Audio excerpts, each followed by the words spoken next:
Today we're going to be looking at ultrasound application and its relationship to tissue repair. The process of tissue repair is a complex series of cascaded chemically mediated events that lead to the production of scar tissue that constitutes an effective material to restore the aspect of the damaged tissue.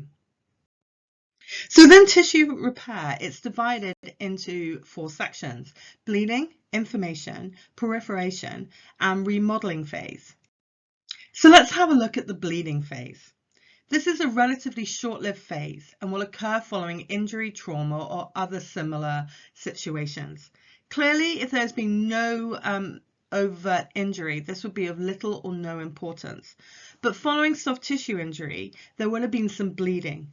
The normal time for bleeding to stop will vary with the nature of the injury and the nature of the tissue in question. The more vascular a tissue, for example muscles, they will bleed for longer and there will be a greater escape of blood into the tissues. Other tissues, for example ligaments, will bleed less, both in terms of duration and volume.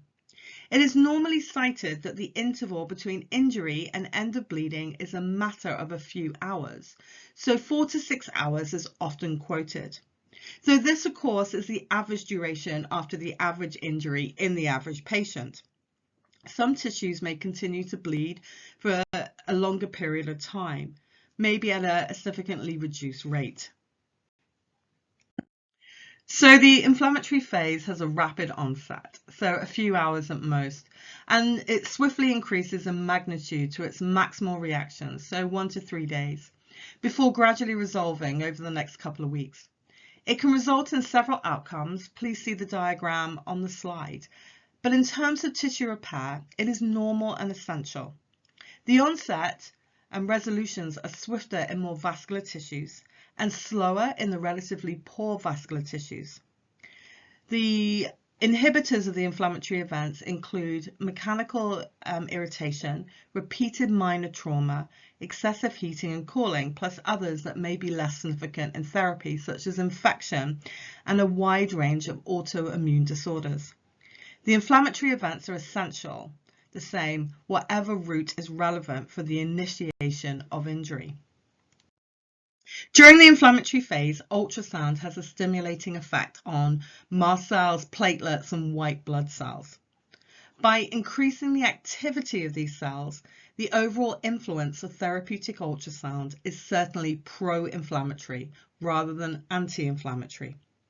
The benefits of this mode of action is not to increase the inflammatory response as such, though if applied with too greater intensity at this stage, it is a possible outcome, but rather to act as an inflammatory optimizer.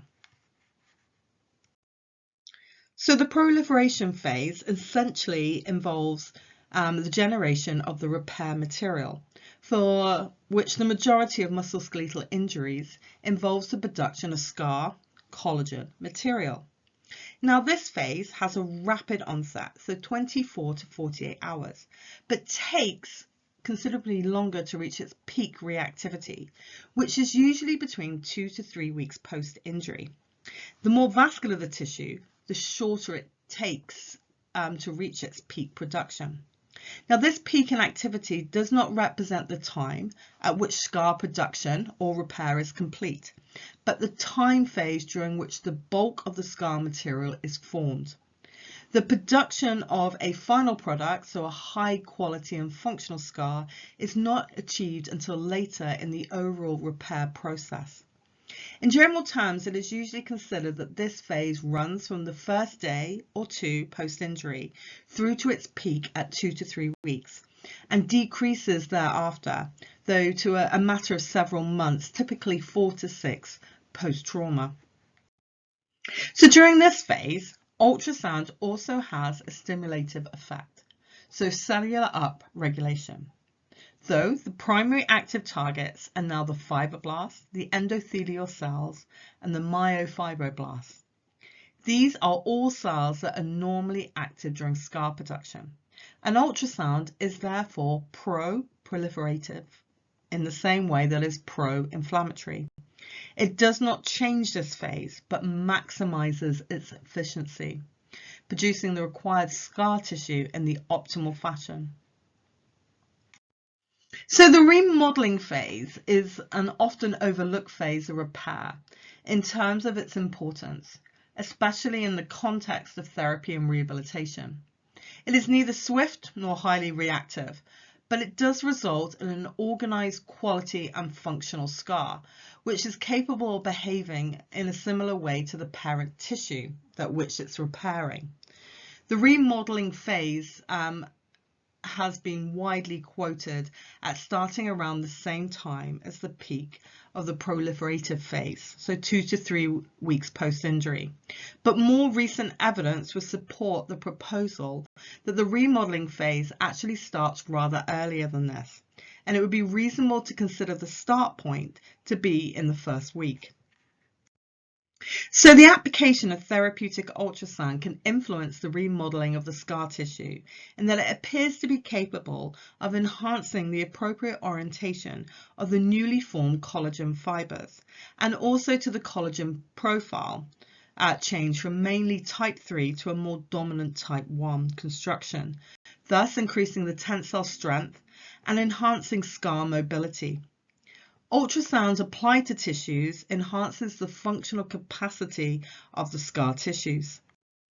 It would appear that if a tissue is repairing in a compromised or inhibited fashion, the application of therapeutic ultrasound at an appropriate dose will enhance this activity. If the tissue is healing normally, the application will, it would appear, speed the process and thus enable the tissue to reach its endpoint faster than would otherwise be the case. The effective application of ultrasound to achieve these aims is dose dependent.